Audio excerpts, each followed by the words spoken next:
Hi guys, Deepu Pradeep തിരക്കഥ എഴുതി വിപിൻ ദാസ് സംവിധാനം ചെയ്ത് പൃഥ്വിരാജ്, ബേസിൽ ജോസഫ്, നശ്വര രാജൻ, നിഖില വിമൽ എന്നിവർ കേന്ദ്ര കഥാപാത്രങ്ങളായി എത്തിയ ഗുരുവായൂർ അമ്പലം നട അതിന്റെ വിശേഷങ്ങളായിട്ടാണ് ഞാൻ വന്നിട്ടുള്ളത്. ഒരു കല്യാണ സദ്യ കഴിച്ചിറങ്ങി വന്നൊരു ഫീൽ ഉണ്ട്.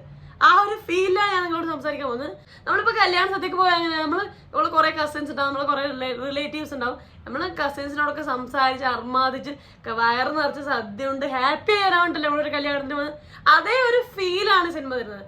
അതുകൊണ്ടാണ് ആ ഫീൽ ഞാൻ നിങ്ങളെ മുന്നിൽ എത്തിയിട്ടുള്ളത്. ഇപ്പൊ ഇതെങ്ങനെയാന്ന് വെച്ചാല്, കല്യാണാന്ന വിഷയം നിങ്ങൾക്ക് ടൈലറും ടീച്ചറും എല്ലാം കണ്ടപ്പോൾ മനസ്സിലായി കാണും, കല്യാണാന്ന വിഷയം. പക്ഷെ എങ്കിലും കല്യാണ പെണ്ണും കല്യാണം എന്നതിലൊക്കെ ഉപരി ഇത് അളിയന്മാരുടെ ഒരു സ്നേഹമാണ് ഈ പടം. അവർ തമ്മിലുണ്ടാകുന്ന സൗഹൃദം, അവരെങ്ങനെ കാര്യങ്ങളെ ഫേസ് ചെയ്തു, അവരെങ്ങനെ കാര്യങ്ങൾ ഡീൽ ചെയ്തു എന്നുള്ള കാര്യങ്ങളൊക്കെ കാണി ഒരു ഫണ്ണി ആയ രീതിയിലൊക്കെ നമ്മൾ ഹാപ്പി ആക്കാൻ വേണ്ടിയിട്ടുള്ള ഫീലിംഗ് ആണ് സിനിമ മൊത്തം തരുന്നത്. ഇവർ രണ്ടുപേരും, ഈ ബേസിലും രാജോട്ടൻ കോംബോ എങ്ങനെയായിരിക്കും എന്നുള്ള കാര്യത്തിലെ കുറച്ചൊരു സംശയങ്ങളുണ്ടായിരുന്നു. കാരണം ബേസിലും ധ്യാനമൊക്കെ കണ്ടിട്ടുണ്ട്, അവർ തമ്മിലുള്ള കോംബോ വർക്കാവും നമുക്കറിയാം. കാരണം അവർ രണ്ടുപേരും കൂളായ ആൾക്കാരാണ്, അവരുടെ ആറ്റിറ്റ്യൂഡ് കാര്യങ്ങളൊക്കെ സിമിലർ ആയി തോന്നുന്നുണ്ടായിരുന്നു. അപ്പൊ അവർ തമ്മിൽ വർക്കൗട്ട് ആവും നമുക്കറിയാം. പക്ഷെ ഇവർ രണ്ടുപേരും എനിക്ക് കുറച്ചൊരു കൺഫ്യൂസിങ് ആയിരുന്നു. കാരണം ബേസിൽ എന്ന് പറഞ്ഞാൽ ഭയങ്കര കൂളായ ഒരു ജെന്യൂനായ ഒരു മനുഷ്യനായിട്ടാണ് തോന്നുന്നത്, വളരെ ഈസി ഗോയിങ് ആയ ഒരു മനുഷ്യനായിട്ട് ഫീൽ ചെയ്യുന്നു.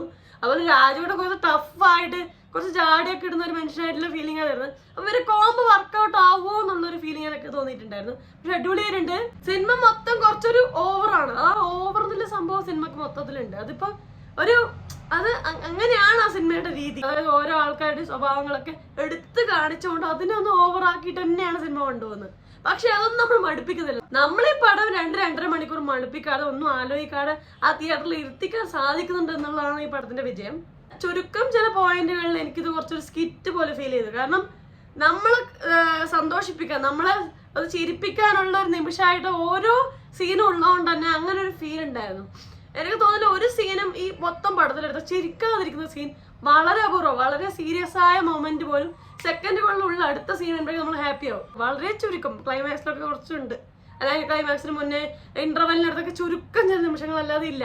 അതുകൊണ്ട് തന്നെ ചിരിപ്പിക്കാൻ ചിരിപ്പിക്കാൻ പോകുന്നു എന്നുള്ളൊരു ഫീലിലോണ്ടാണോ എനിക്കറിയില്ല. ചുരുക്കം ചില പോയിന്റ് എനിക്ക് സ്കിറ്റ് ഫീലിംഗ് ഉണ്ടായിരുന്നു. സ്കിറ്റാണെന്ന് തോന്നിയാൽ പോലും നമ്മളെ പോലും ആരോ ഇത് അവതരിപ്പിക്കുന്നത്, രാജുവേട്ടൻ, ബേസില്, നിഖില, ജഗദീഷ് ഏട്ടൻ, അനശ്വര, സാഫ് ബോയ്, അങ്ങനെ നമ്മള് ബൈജു ഏട്ടൻ, നമ്മളങ്ങ് എന്താ പറയാ ഹാസ്യത്തിന് മുൾമുനയിൽ ഇരുത്താൻ ടൈമിങ് കൊണ്ടും നമ്മൾ ആ രീതിയിലുള്ള സ്പോട്ട് അഭിനയം കൊണ്ടും നമ്മൾ വിസ്മയിപ്പിച്ചിരിക്കുന്ന നടന്മാരായോണ്ട് തന്നെ ഒട്ടും അതിനൊരു ലാഗോ ബോറടിയോ ഫീലോ ഉണ്ടായിട്ടില്ല എന്നുള്ള എടുത്തു പറയണം. പിന്നെ എടുത്തു പറയുന്ന സംഭവം മ്യൂസിക്. അങ്കിത് മേനോനാണ് മ്യൂസിക്. പുള്ളിക്കാരന്റെ ബാക്ക്ഗ്രൗണ്ട് മ്യൂസിക് കിടിലായിട്ടുണ്ട്. പാട്ടുകൾ പ്ലേസ് ചെയ്ത് ഹാസ്യം നിറഞ്ഞ നിമിഷങ്ങൾക്കിടയിലൊക്കെ ബാക്ക്ഗ്രൗണ്ട് മ്യൂസിക്കും വെച്ച് ഫില്ല് ചെയ്തത്, പഴയ പാട്ടുകളൊക്കെ വെച്ച് മിക്സ് ചെയ്തൊക്കെ കിടിലായിട്ടുണ്ട്. അത് എടുത്തു പറയണം.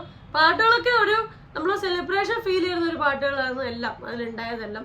കുറെ പടങ്ങളുടെ റെഫറൻസ് പല ദിക്കിൽ വരുന്നുണ്ട്. ഇപ്പൊ ലാലേട്ടനെയും രാജുവേട്ടൻ്റെ തന്നെ പല പടങ്ങളൊക്കെ, അങ്ങനെ കുറെ പടങ്ങളെ റെഫറൻസുകൾ സിനിമയിലുടനീളം വരുന്നുണ്ട്. അത് രസമായിട്ടാണ് വരുന്നത്. അതിങ്ങനെ നമ്മളൊരു കുത്തിക്കയറ്റി പോലും നല്ല രസമായിട്ട് ബ്ലെൻഡ് ആയിട്ട് തന്നെയാണ് പോകുന്നത്. അത് പറഞ്ഞാൽ ഒന്നും ഓവറായി ഹൈപ്പായി നിൽക്കുന്നില്ല പടത്തില്. പടം ഇങ്ങനെ സ്മൂത്ത് ആയിട്ട് ഓടുന്ന പോലെ ഒരു ഓളുണ്ടാക്കുന്ന പടമാണ്. രാജുവേട്ടൻ കിടിലനായിട്ടുണ്ട്. നമ്മള് രാജുവേട്ടൻ ഇതുപോലത്തെ ഒരു ഫണ്ണി അല്ലെങ്കിൽ ഒരു ഹാപ്പി ക്യാരക്ടർ കണ്ട് കുറച്ച് നാളായി. അപ്പൊ അത് കാണുന്നതിന്റെ ഒരു രസം ഉണ്ടായിരുന്നു. സത്യം പറഞ്ഞാൽ രാജുവേട്ടൻ ഇതുവരെ ചെയ്തതിൽ നിന്നെല്ലാം കുറച്ച് വ്യത്യസ്തമായ ഒരു ക്യാരക്ടറായത്.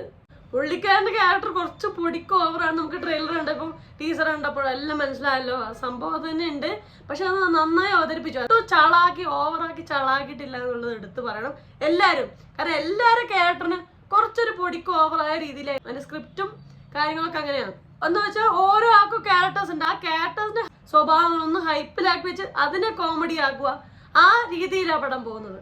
പിന്നെ പറയുന്നത് ബേസിൽ എപ്പോ സ്ക്രീൻ വന്നാലും ഒരു സന്തോഷം, ഒരു വൈബുള്ള നടൻ തന്നെയാണ്. ഒന്നും പറയാനില്ല. ആ ഒരു കാര്യത്തിലൊക്കെ അതിലൊരു സംശയമില്ല. ഈ ഒരു ക്യാരക്ടർ പുള്ളിക്കാരൻ ഭയങ്കര ഭദ്രമാണ്. അങ്ങനെ ചെയ്യാൻ കൈയടക്കത്തോടുകൂടി നല്ല അടിപൊളിയായി ചെയ്തിട്ടുണ്ട് ബേസിൽ. പറയാനില്ല, വേറെ ലെവൽ തന്നെയാണ്.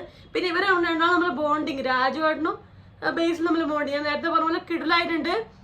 ആ ഒരു ഫീൽ നമുക്ക് കിട്ടുന്നുണ്ട് എന്നുള്ളതാണ്. അതുപോലെ തന്നെ നിഖില വിമല് ഈ കോമഡി ക്യാരക്ടേഴ്സ് ഒക്കെ ചെയ്യാൻ അടിപൊളിയാണ്. ഒരു സീരീസ് ഉണ്ടല്ലോ ഹോട്ട്സ്റ്റാറിൽ ഇറങ്ങിയ പേരല്ലൂർ പ്രീമിയർ ലീഗ്, അതിലൊക്കെ പുള്ളിക്കാരി ഹാസ്യം കൂടെ കൈകാര്യം ചെയ്യുന്നുണ്ട്.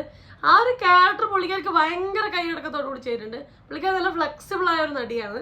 അതുപോലെ തന്നെ അനശ്വര രാജൻ ഗംഭീരമായിട്ടുണ്ട്, അടിപൊളിയായിട്ടുണ്ട്. പുള്ളിക്കാർക്ക് വളരെ അഭിനയിക്കേണ്ട അല്ലെങ്കിൽ അങ്ങനത്തെ സീനുകൾ താരതമ്യം കുറവാണ്. നിഖില വെച്ച് നോക്കിയത്. പക്ഷെ എങ്കിലും ഉള്ള സീനുകളും കാര്യങ്ങളും എല്ലാം അടിപൊളിയായി ചെയ്തിട്ടുണ്ട്. ജഗദീഷ് ചേട്ടൻ പറയണ്ട, കിട്ടിയ പിന്നെ കൈ കിട്ടിയ സാധനം പൊരിക്കുന്നുള്ള രീതിയിലാണ് പുള്ളിക്കാരൻ ഇപ്പോഴത്തെ അഭിനയത്തിന്റെ ലെവല്. അതുകൊണ്ട് പുള്ളിയുടെ സിനിമകൾ നമുക്ക് ചിരി പടർത്താൻ പറ്റിയിട്ടുണ്ട്. അതുപോലെ ബൈജു അടിപൊളിയായിട്ടുണ്ട്. ബൈജു നല്ല നടനാണ്, നല്ല ഈ ഒരു കാലഘട്ടത്തിലുള്ള ഒരു വൈബുള്ള നടനാണ്, അടിപൊളിയായിട്ടുണ്ട്. സാഫ് ബോയ് ഉണ്ട്, സാഫ് ബോയ് നന്നായിട്ടുണ്ട്, അതായത് ബേസിൽ അനിയനായിട്ട് അതിന് അടിപൊളിയായിട്ടുണ്ട്. പിന്നെ പി കുഞ്ഞികൃഷ്ണൻ ഉണ്ട്, നമ്മളെ എന്നാത്താം കേസുകളിൽ ജഡ്ജി ഉണ്ട്, കിടലായിട്ടുണ്ട്. അതുപോലെ തന്നെ ജയഹേലയ ബേസിലെ അമ്മയായിട്ട് എത്തിയ ആള്, പുള്ളിക്കാരി കിടലായിട്ടുണ്ട് കേട്ടാ. അടിപൊളി റോളാണ് പുള്ളിക്കാരിക്ക് കിട്ടിയിട്ടുണ്ട്. അടിപൊളി ഫൺ റോളാ കിട്ടില്ല, അത് കിടലായി ഹാൻഡിൽ ചെയ്തിട്ടുണ്ട്. അതുപോലെ തന്നെ രാജുവേട്ടൻ്റെ അമ്മാവന്മാരെ എത്തിയവർ എല്ലാവരും അടിപൊളി അഭിനയിച്ചിട്ടുണ്ട്.